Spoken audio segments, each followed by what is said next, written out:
bon, on discute beaucoup dans nos cafés philo, McDo et ailleurs de Macron, etc., des grèves, etc., des interviews, nanana, nanana. Bon. Alors, je pense que il faut quand même pas voir les choses par le petit bout de la lorgnette. Le petit bout de la lorgnette, c'est d'analyser une situation à travers la personnalité du président de la République. Et même le président de la République, par-delà ses problématiques personnelles, il appartient à un type de personne, et ça le dépasse. Nous ne sommes jamais des individus uniques, n'est-ce pas, contrairement à ce que certains disent. Nous appartenons à une catégorie de gens une catégorie chaque catégorie a son histoire, avec son actif et son passif. Alors, chacun ramène les choses à son petit niveau de compréhension. C'est normal. Alors, quand on a une information, quelle qu'elle soit, on veut croire que cette information est fondamentale, est centrale. Et ça, c'est un défaut des gens qui n'ont pas de formation universitaire. Universitaire, on essaie de ne pas être prisonnier de ce genre de hasard qui fait qu'on sait quelque chose et qu'on va mettre en épingle le peu de choses qu'on sait, n'est-ce pas? On va étaler les petites connaissances que l'on a et on va se rendre intéressant comme ça. L'autre jour, je parlais avec des gens de mai 68. Alors, il y a un monsieur qui est d'ailleurs africain, pour ne pas le préciser, parce que parfois je parlais dans des groupes africains, parce que dans les McDonald's, il y a des petits groupes, les blancs d'un côté, les noirs de l'autre côté, etc. Et moi, je vais de l'un à l'autre. Enfin, non, mais je ne plaisante pas en disant ça. Vous n'avez qu'à aller dans les McDonald's, vous verrez ce qu'il en est. Donc, ou ailleurs d'ailleurs, ou dans les sorties des écoles, les gens se regroupent par similitude, pas par affinité, mais en fin de compte par similitude déjà d'apparence. Et alors lui, cette personne-là, ce noir, eh bien lui, il s'intéressait à Baden-Baden. Et pour lui, c'était un moment très important que le général de Gaulle soit allé à la fin du mois de mai 68, quelques jours se soit éclipsé pour aller à Baden-Baden auprès des troupes françaises installées en Allemagne.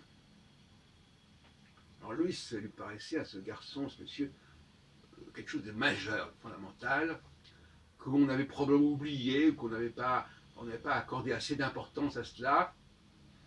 Et alors, pendant une demi-heure au moins, il a rappelé cela, il insistait, c'est très important.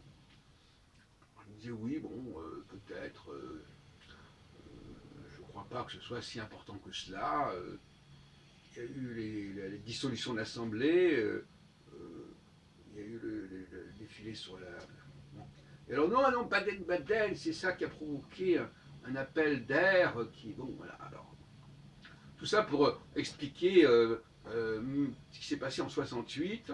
Et alors, je n'ai pas pu m'empêcher de leur dire à la fin, mais est-ce que vous n'avez pas des référentiels africains, quand vous dites ça? Est-ce que vous ne surinvestissez pas cette importance de l'armée par rapport à un certain nombre de pays africains pour qui l'armée joue un rôle important? Plus qu'il faut dire les choses, plus qu'en Europe occidentale.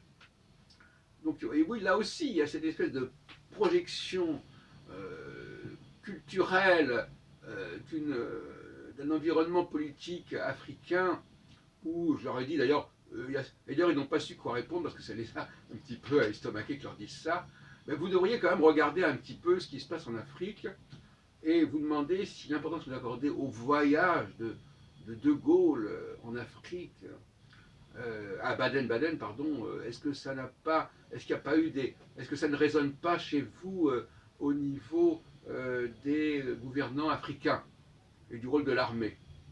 Comme si le rôle de l'armée en Afrique était comparable à celui de l'armée en France,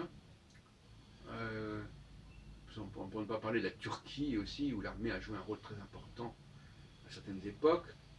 Voilà, donc ou même peut-être en Israël, qui sait. Et donc, il faut aussi se poser des questions de ce genre. En tout cas, ça plombe le débat.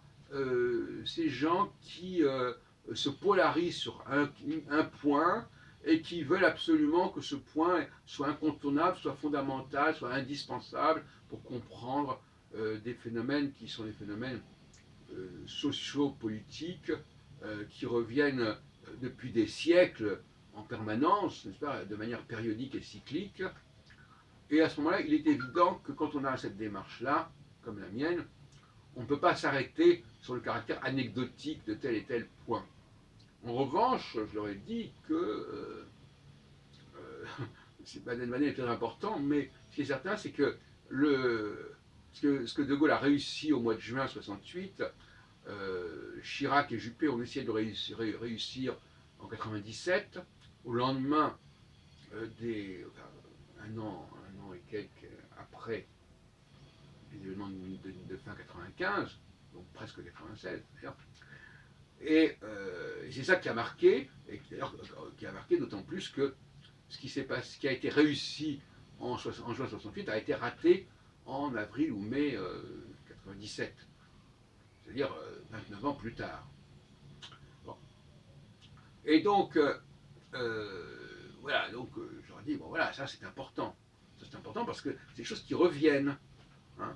De même que je leur ai dit, bon, l'âge de Macron, c'est pas un élément, un coefficient fondamental, hein, ni dans un sens ni dans l'autre. Mais c'est toujours la même chose, cette façon de s'arrêter sur quelqu'un en disant voilà, c'est parce qu'il est comme ça que les choses sont passées comme ça. Ça, c'est du pipeau, c'est de la plaisanterie, c'est pas sérieux. Voilà, donc on a effectivement des discussions un peu débiles de ce type, avec des gens qui finalement n'ont pas une exigence intellectuelle très puissante et qui font du bricolage intellectuel avec des données comme ça qu'ils isolent et auxquelles ils veulent attacher beaucoup d'importance. Et alors, j'aurais dit aussi une chose qui n'est pas intéressante, j'aurais dit que dans l'histoire, les choses ne s'enchaînent pas forcément dans la diachronie, dans la chronologie. C'est-à-dire que c'est pas parce qu'un événement a eu lieu avant un autre événement qu'il en est la cause de l'autre événement. Voyez-vous, c'est pas aussi simple que ça. Ça, c'est aussi de l'amateurisme de fonctionner comme ça. Et la raison pour laquelle c'est de l'amateurisme, c'est pour deux raisons. D'abord parce que deux événements, il n'y en a pas forcément un qui génère l'autre, ça peut être deux événements qui ont une cause commune, en amont. Et deuxièmement, parce que il y a ce qu'on appelle la cyclicité. Et la cyclicité, alors c'est une chose qu'on n'est pas obligé d'accepter, je reconnais. Mais enfin, moi, je suis un cyclologue, et donc par conséquent, je ne peux pas en parler. La cyclicité fait qu'à certains moments, le fonctionnement, je dirais, cérébral en quelque sorte des êtres humains bascule. Et que ce qui peut se faire à un moment donné ne peut plus se faire à un autre moment. Ce qui fonctionne à un moment donné ne fonctionne plus à un autre moment. Bon. Et donc par conséquent, ce n'est pas une question de cause à effet. Ce n'est pas les événements A de la période A génèrent les événements de la période B, simplement qu'il y a une espèce de timing, de chronologie, de chronobiologie qui fait qu'à un moment donné, ça bascule. Mais ce n'est pas de la cause à effet, simplement que le système le prévoit. De la même façon que le fait que la nuit tombe à un moment donné n'est pas forcément la conséquence, ça n'arrive pas forcément au moment où je ne sais pas quoi se passerait qui ferait que maintenant il faut passer à la nuit. Il ne faut pas être complètement nul. Il y a certainement un moment pour la jour, un moment pour la nuit, et puis on passe de l'un à l'autre, comme il y a un moment pour l'été, un moment pour l'hiver. Il n'y a pas de cause à proprement parler qui font que ça passe de l'un à l'autre, si ce n'est que la cause, c'est le système lui-même. C'est la systémique elle-même qui va générer cette alternance.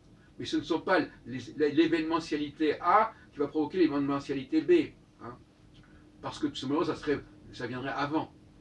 Donc ça aussi, j'aurais dit, bon, écoutez, il ne faut pas exagérer.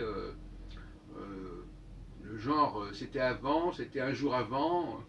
Donc si c'était un jour avant, donc ça provoquait ce qui s'est venu après. D'ailleurs, je lui avais dit, est-ce que vous pensez sérieusement, par exemple, que juin 68 explique pourquoi De Gaulle est parti l'année suivante, alors qu'il avait complètement réussi son coup au niveau gouvernemental, au niveau électoral, au niveau parlementaire. Donc ce petit jeu de l'avant et de l'après, bon, il ne faut pas trop y jouer parce que c'est pas très sérieux. Hein. Et surtout, ce que je dirais, c'est qu'il faut revenir en amont, et ces alternances, ces changements, on sort souvent une cause bien au-dessus, bien au-delà. Et le fait que certains événements se succèdent, ça aussi, ça peut venir d'une cause commune.